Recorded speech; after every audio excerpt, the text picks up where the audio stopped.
ሁለት አሰልጣኞች ተመሳሳይ የእግር ኳስ ዲኤንኤ ግን የተለያዩ የመግለጫ መንገዶች። ሉዊስ ኤንሪኬ ቡድኑ ስለ ጥንካሬ ነው። ወደ ላይ ተጭነው ይጫወታሉ፣ ኳስ በፍጥነት ያሸንፋሉ እና በብዙ ቁጥር ወደፊት ይሄዳሉ።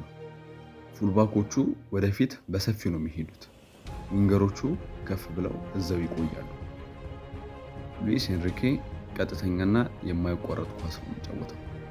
ከስፔን እና ከታዋቂው የባርሴሎና የፊት ለፊት ሶስት ጋር ይመሳሰላል።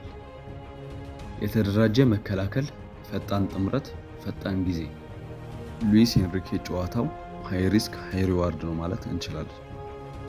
ማይክል አርቴታን ስንመለከት ደግሞ የተረጋጋ የእግር ኳስ አካሄድን ከጋርዲዮላ ተምሯል። ይህን በአርሴናል ውስጥ ማየት እንችላለን። የአርቴታ ጨዋታ ኳስ ስለመቆጣጠር ነው።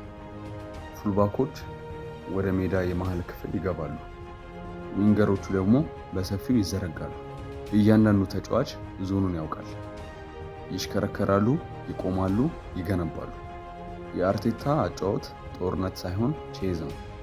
እያንዳንዱ ፓስ የታሰበበትና ወደ ጎል የሚያቀርብ ነው።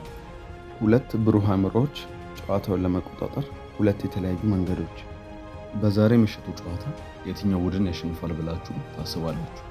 አርሴናል ወይስ ፒኤስጂ?